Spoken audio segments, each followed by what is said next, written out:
webcams. I'm going to tell you which one's which. Some of you can probably tell if you got a keen eye, if you know what you're looking for, but they both have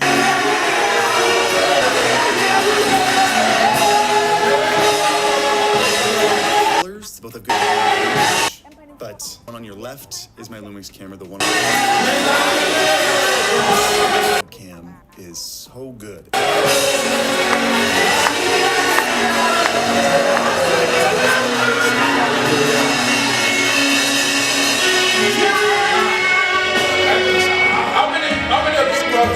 Someone with a deaf ear.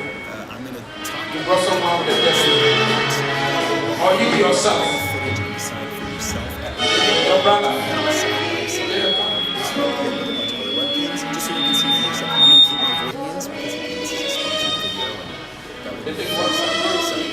But let's talk about some of the things that make this webcam look so good. The actual hardware changes, because there are some. The one thing you'll notice first is how much blurry background there is. I've never seen blurry background like this on a webcam. The way you get blurry background like this on any camera is by having a larger sensor and a wider aperture lens. The little kind of iris of the webcam opens up larger. And this webcam has the largest sensor I've seen.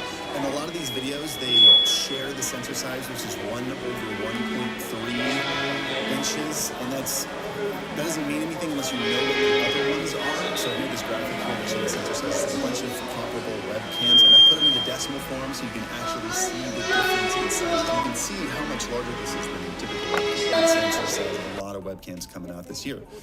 Hence my statement in the beginning. So this camera is a very large sensor, which allows for great shallow depth of field, that blurry background, and it also lets extra light land on it. This makes it especially great for low light shots. Again, let me show you, and I'm gonna go back to that split screen here so you can see them side by side.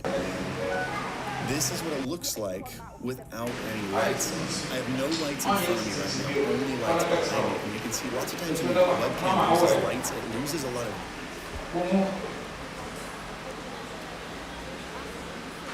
Okay, so I said now for me. So wait.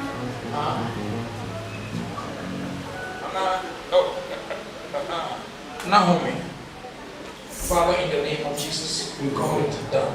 Now, my uncle. Yeah, but bring the mic closer.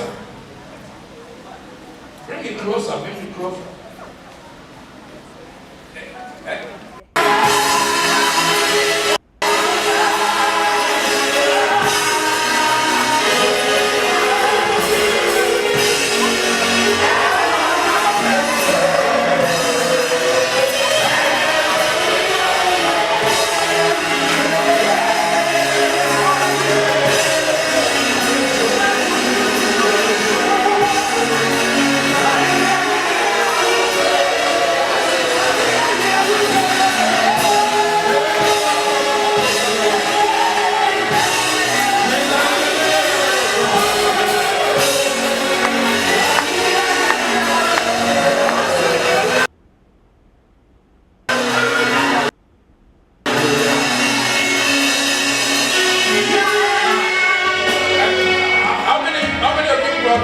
Someone with a deaf ear,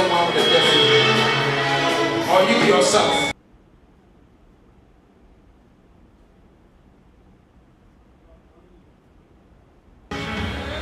Your brother.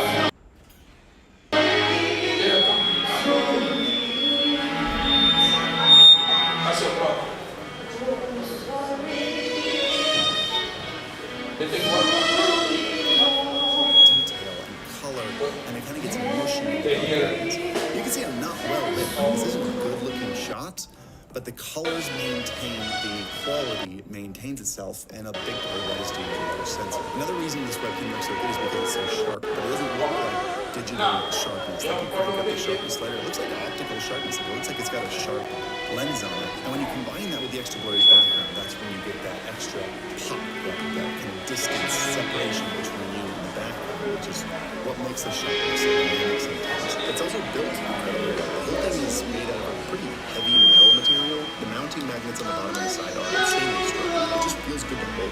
Let me show you some of the features of this webcam. So this is real life. The software that ships with the webcam, and it's basically just some simple controls with a couple really cool presets. So for example, you can switch between vertical and horizontal, and the webcam itself is magnetic on both the bottom and the side, so you can rotate it however you need. And the magnets are very strong, by the way.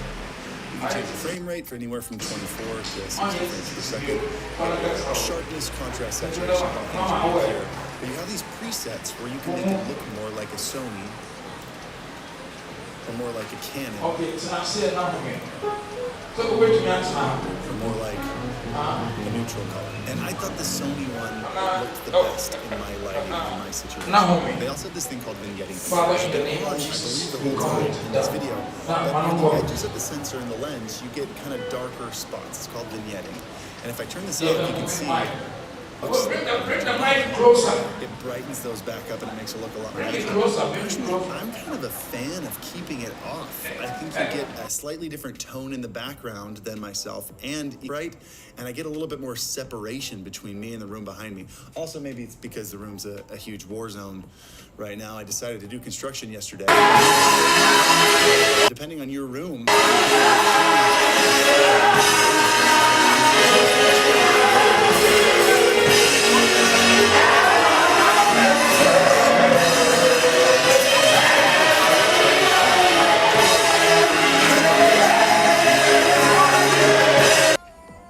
I've never seen a digital zoom this much like an optical.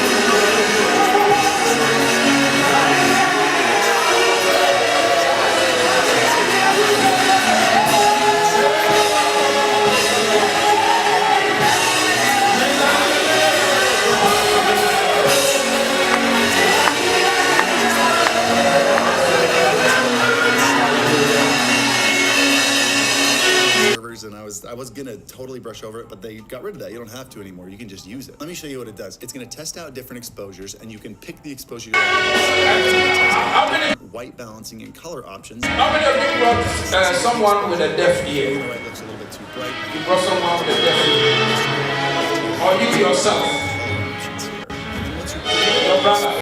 I think I like the middle one here. You can see both the exposure and the white balance have switched to manual. Kind of a cool way of checking out different looks without actually having to know how to do it yourself. But I like this new age of webcam we're entering. Side by sides between this and the comparable webcam on the screen right now, just so you can get a clear idea of this webcam versus the competition without my bias injected in. So I'm not going to tell you what I think. I just want you to watch these. But I feel like the YOLO Live S